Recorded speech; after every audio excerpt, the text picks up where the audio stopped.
How to be confident in any situation. Chuko Liang's strategy. In his 1969 book, The Psychology of Self-Esteem, the Canadian-American psychotherapist Nathaniel Braden writes, if self-esteem is the conviction that one person is worthy of happiness, pathological anxiety is the torment of a person who is crippled in this realm, who feels cut off from reality, alienated, powerless. Braden's book argues that most mental or emotional problems people face could be traced back to low self-esteem or lack of confidence. Several scientific studies have shown that the more confident you are, the more likely you are to achieve success. For example, a survey of 4,100 professionals in 32 countries by global management consulting company Accenture shows that the employees who are confident enough to ask for what they deserve often get it. In this study, 77% of employees who have asked for or negotiated a pay raise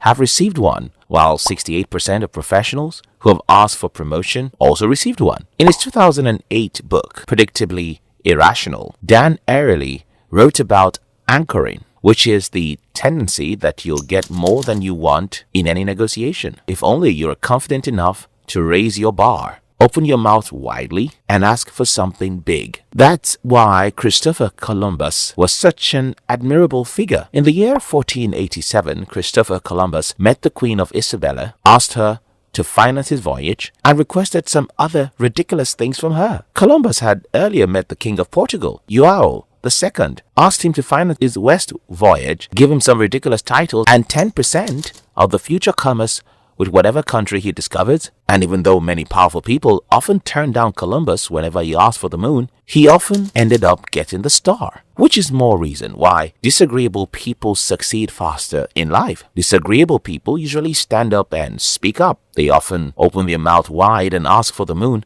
And even when they can't get the moon, they often get the star. While healthy self-esteem and confidence opens many doors for you, lack of confidence actually does the opposite. For example, this 2015 study of 548 Jordanian students shows that the students who experienced higher levels of fear or failure secured lower level academic GPAs. The Carnegie Institute of Technology also carried out a research that showed 85% of our financial success was due to skills in human engineering, personality, and of course the ability to communicate, negotiate, and lead. So if success in life depends on our ability to communicate, negotiate, and lead people, it then becomes obvious why people who lack confidence may not go far in life. The Nobel Prize-winning Israeli-American psychologist Daniel Kahneman found that people would rather do business with a person they like and trust rather than someone with a better product at a lower price. But what determines whether or not people will trust you? According to this 2014 article by the Harvard Business Reviews, when you meet people for the first time, they decide whether or not you're trustworthy based on your level of confidence. You and I see this all the time. Confident politicians get us to vote for them. Confident salesmen get us to buy their products. Confident activists get us to come off a protest and even go to prison for them. Even confident liars get us to believe them. This is what happens when you work to change things, and first they think you're crazy, then they fight you, and then all of a sudden you change the world. Okay, that lady's probably crazy. But you get the point. Confidence is an important weapon. Whether you want to do good or you want to do evil. Whether you're trying to get someone to invest in your business, or you're trying to convince your boss that you deserve a raise, or you're trying to get your country to vote for you so you can steal their money, without confidence, you'll get nothing out of life. So how exactly can you become super confident? In his 1998 book, 48 Laws of Power, Robert Greene told the story of a China general called Chuko Liang. During China's War of the Three Kingdoms in AD 220 to 280, the great general Chuko Liang, leading the forces of the Shu kingdom, dispatched his vast army to a distant camp while he rested in a small town with a handful of soldiers. Suddenly, sentinels hurried in with the alarming news that an enemy force of over 150,000 troops under Sima Yi was approaching.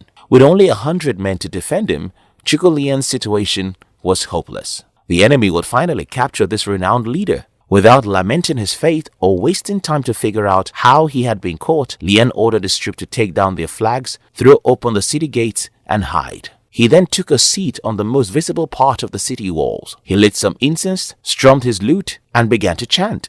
Minutes later, he could see the vast army approaching, an endless phalanx of soldiers. Pretending not to notice them, he continued to sing and play the lute. Soon, the army stood at the town's gate. At its head was Sima Yi, who instantly recognized the man on the wall. Even so, as the soldiers each to enter the unguarded town through its open gates, Sima Yi hesitated, held them back and studied Liang on the wall. Then he ordered an immediate and speedy retreat of his men because he was afraid that Chuko Liang must have set a big trap for them. For him to have opened wide the gate of the town, Chuko Liang, in the above story, pretended to be confident in the face of danger. It was his ability to fake confidence that saved his life. And it's the same strategy you'll need to become confident in any situation. People only become super confident in anything after they've faked confidence for some time. It's that simple. When it comes to confidence, the rule is fake it till you have it. The very first thing you have to understand is that almost everyone who appears to be confident in anything today wasn't born with confidence. In fact, most people become confident by faking confidence for a long time. Let's say you are one of the thousands of young men who are afraid of approaching the opposite sex. Good news.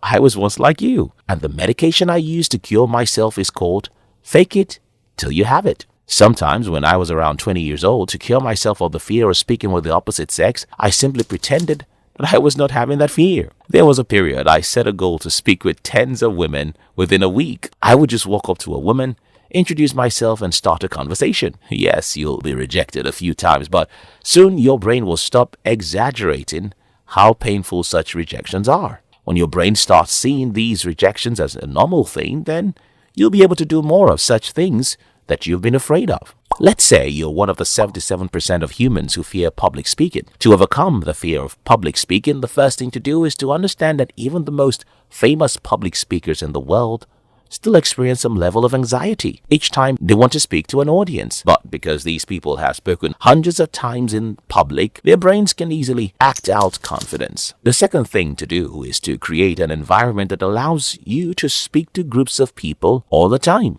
Join a club or organization or a political party or contest an election. Push yourself to a leadership position in a small group and you'll be forced to act confidently. Whatever the thing you're not confident about, the only way to improve your confidence is to get your body to act confidently, even if you don't feel confident. So, in other words, the only way to become confident is to fake confidence, at least for some time. The more you get your body to act confidently, the more your mind believes you're a confident person, and there are scientific studies to back this claim. You see, in the year 1641, a French philosopher, René Descartes, promoted the concept of mind-body dualism, which essentially means that your body and mind are different entities. Descartes wrote, "There is a great difference between mind and body, since the body is by nature always divisible and the mind is entirely indivisible." Other 17th century philosophers like Arnold Jelinek and Nicolas Malebranche